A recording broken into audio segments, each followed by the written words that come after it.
Hey guys, how's it going? And welcome back to another video. Right now I'm standing inside my kitchen because it's nighttime out. Wow, nighttime, late evening. It's oh, sorry for that noise. My mic's clipping because I'm heading outside. But right now I want to go outside. It's minus 21 Celsius out there. And I'm going to go start my new vehicle. You've seen it before in a few videos, my 98 Jeep Grand Cherokee ZJ. Want to do a comparison of the cold start difference between a fuel-injected engine, the Jeep, versus a carbureted engine. Some of you viewers might remember my old 1982 Chevy pickup I had the 350 in it with a 4-barrel carburetor. If you haven't seen any of those videos, I'll post a couple of links in the bottom, but I'll also overlay a video in here of that truck starting in the same temperature, or close to same temperature right now, around that minus 20 degree mark. So anyways, while I head outside, why don't you guys go see how an old carbureted Chevy truck starts.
Try and set it into high idle.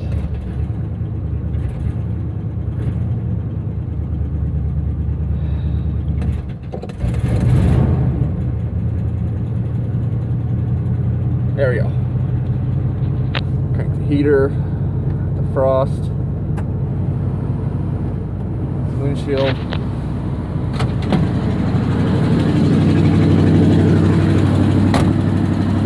We'll see.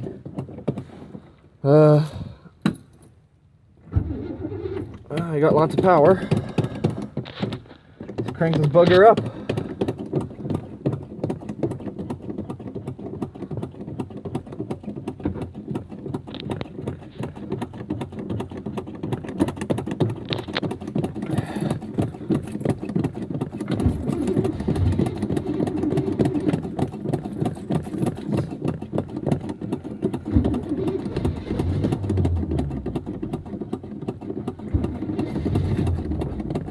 Oh, so close, it wants to.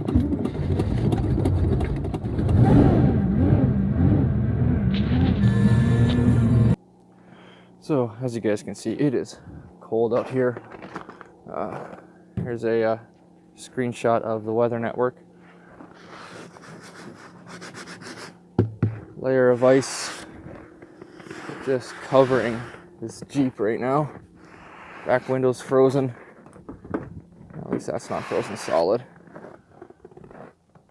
The car is frozen. Might do a cold start on this thing. This thing hasn't ran in, I don't know, probably about a week. So she is just frozen. So let's move my coffee.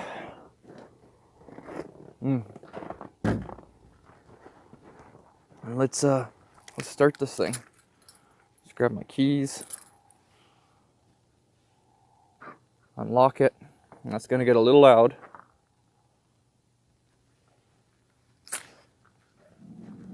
Here's the difference between a carbureted and a fuel injected.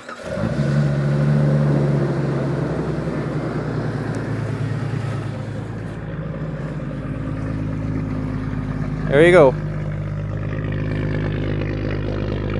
One main difference, command start. So I'm gonna hop in and get warmed up. Let this thing warm up a little bit.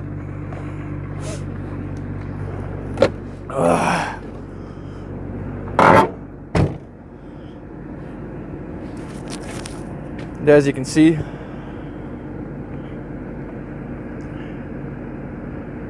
truly is a cold start. So let's grab the keys, put them in the ignition.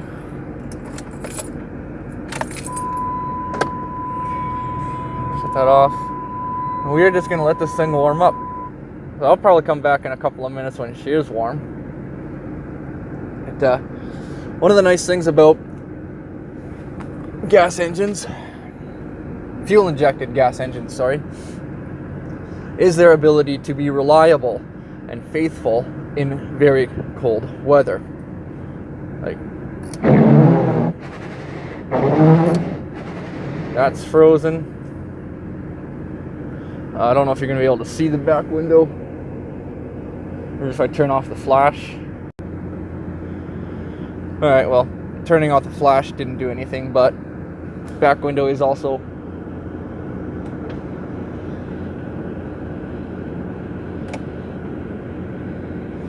frozen, as you can hear. So I'm going to turn on the rear defogger there. And we're just going to let this engine warm up and thaw out the windows here. So as I was saying, the nice things about fuel injected versus carbureted. Well, fuel injected, you have the ability to put one of these in your vehicle. Command start, or remote start, whatever you guys want to call it, from wherever you guys are from. That ability just makes a heck of a difference. And I just noticed my Jeep is telling me it's minus 17 Celsius out, which for you Americans, that is 2 degrees Fahrenheit. The Weather Network local to me says it's minus 21. I don't know which one to go with. We'll cut the difference. We'll say it's minus 20 out. But, carbureted engines, you got to come outside in the morning when you want this thing to be fired up, and you got to pump away on that gas pedal. Pump it 10, 15 times, set the choke, turn the key, pray and hope it starts. If it doesn't, pump the throttle some more while you're cranking over. Eventually it fires up, if you're lucky, and it doesn't kill the battery. You got to use sometimes some starter fluid and whatnot. Most fuel injected engines, you plug in the block heater, you wake up in the morning, you hit the key or the button, let it fire up, and as long as you've got your dials set to how you want them for the morning, full heat, windshield, unfortunately my defroster doesn't automatically stay on. I shut the engine off. I have to re-push the button every time I restart it, but it'll just fire up. You don't have to come outside in the cold to actually fire it up. You just turn the key, you push the button, it starts the vehicle, it's warming up. By the time you're ready to leave for work, the interior of the vehicle is nice and warm and toasty. Most of your windows are defrosted. You're good to go. Again, a carbureted, you got to get out there minus 20, minus 30 Celsius. You got to be patient. Take the 10-15 minutes it takes just to start the stupid thing, and then let it run for another half hour just to warm up the engine, just enough so that you can even drive it down the block without it stalling out. If you don't warm up a carbureted engine enough, the choke's closed, and she just flutters out right on her face and stalls out on you. Fuel injected. Engine temperature's kind of come up a little bit. It's not really blowing hot air, but it's enough that if I needed to, I could quickly scrape these windows, drive her down the road, and I'm good to go. So anyways, we're going to let these windows thaw out a little bit. We'll come back shortly. Alright, well, she's been some time. It's warming up. Been only about 10 minutes. And it's almost up at operating temperature already. Most of the window has been cleared. You know, could obviously do a little bit of scraping here and there, but for the most part, hit the wipers.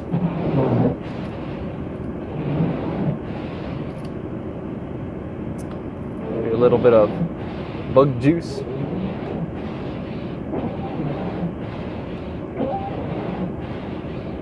Now, the cold mornings I usually start at 20 to 30 minutes before I leave for work anyways. That gives usually more than ample time to actually defog all my windows, but